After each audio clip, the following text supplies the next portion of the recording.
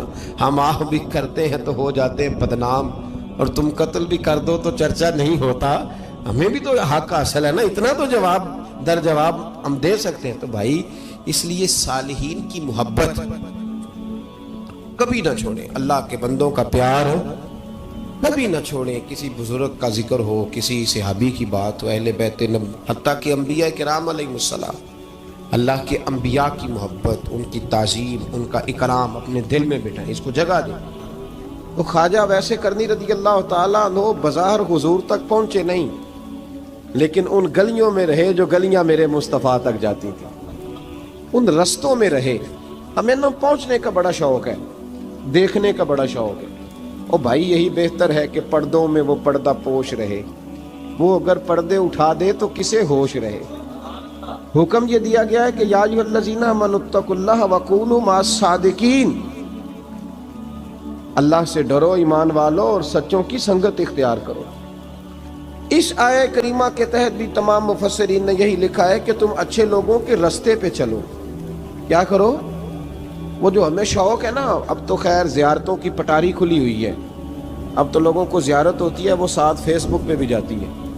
کرامت آتی ہے تو وہ سیدھی پبلشر کے پاس جاتی ہے، اور لوگوں کا دل کرتا ہے مجھے چھیڑو صحیح. 15-18 کرامتیں تیار ہیں جڑے محرم راز حقیقت دے، او تے راز حقیقت کھول دے نہیں.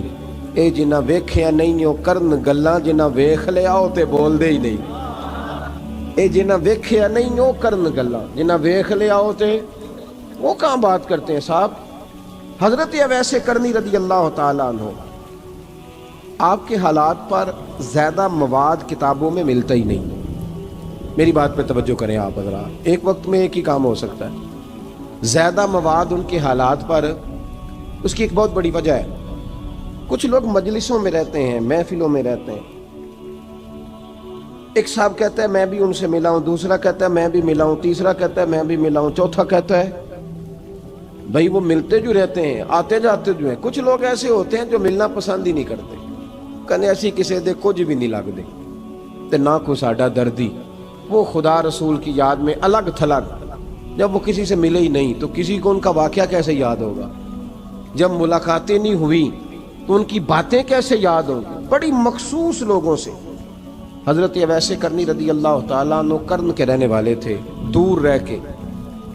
ہم لوگ نا دور یہاں سے آواز دیتے ہیں کہ یا رسول اللہ کوئی سبب لگ جائے تو ہم مدینہ شریف حاضر ہو جائیں. میرے اصحاب رحمۃ اللہ علیہ فرمایا کرتے تھے جو دور رہ کے بھی نبی پاک کی صحیح بات مانے نا، مصطفیٰ کریم اسے وہیں دیدار عطا کر دیتے. شرط یہ ہے کہ مانے صحیح کر کے، دور رہ کے. دلیل کیا ہے؟ حضرت اویس کرنی تو پاس رہے ہی نہیں، لیکن محبوب کے طریقے پر صحیح کر کے عمل کیا، نبی پاک علیہ السلام کی سنت پر صحیح کر کے عمل کیا، حضور کی باتوں کو صحیح کر کے مانا. قریب نہیں تھے، کرن میں تھے، دور تھے، لیکن میرے محبوب نے بٹن کھول کے یمن کی طرف چہرہ مبارک کر کے ٹھنڈی سانس لے کے فرمایا ادھر سے نا مجھے رب رحمان کی خوشبو آتی ہے، ادھر سے مجھے رب رحمان کی خوشبو آتی ہے. بھائی تو بات مان، تو جہاں بھی ہے. ابھی میں اپنے ایک دوست کو سمجھا رہا تھا کہ خوشامد اور ہوتی ہے اور محبت اور ہوتی ہے. منہ پہ لوگ بڑی کھل کے خوشامد کر دیتے ہیں، لیکن سمجھ آ رہی ہوتی ہے کہ جو کہہ رہا ہے نا اس کی باڈی لینگویج اس کا ساتھ نہیں دے رہی، غلط کہہ رہا ہے، جھوٹ بول رہا ہے. یہ جو کہہ رہا ہے نا یہ خوشامد ہے. لوگ کام لینے کے لیے نہیں بعض اوقات بڑھا چڑھا کے، چھوٹے بندے کو نہیں بندہ بڑھا چڑھاؤ، بیٹا تو ہے ہی بڑا دلیر، جا میرا پتر بھاگ کے. تو یہ تعریف نہیں ہو رہی، یہ خوشامد ہے. او بھائی خوشامد اور محبت میں کچھ لوگ سامنے آ کے بڑی خوشامد کرتے ہیں پر محبت نہیں کرتے. بڑی خوشامد قرآن پڑھ کے دیکھیں، قرآن پڑھ کے دیکھیں وَمِنَ النَّاسِ مَن يَقُولُ آمَنَّا بِاللَّهِ وَبِالْيَوْمِ الْآخِرِ وَمَا هُمْ بِمُؤْمِنِينَ. محبوب تیرے سامنے آ کے لوگ کہتے ہیں ہم اللہ پر اور آخرت پر ایمان لائے، تیرے سامنے آ کے کہتے ہیں، پر محبوبہ یہ ایمان والے، اللہ کہہ رہا ہے یہ ایمان والے. ایک نے سامنے آ کے اچھے تلفظ سے کلمہ پڑھا ہے اور اللہ فرماتا ہے محبوب یہ ایمان والا. اور ایک دور یمن میں بیٹھے ہیں، ظاہراً ملنے بھی نہیں آئے، لیکن محبوب نے ٹھنڈی آہ لے کے فرمایا یار مجھے رب رحمان کی خوشبو آتی ہے.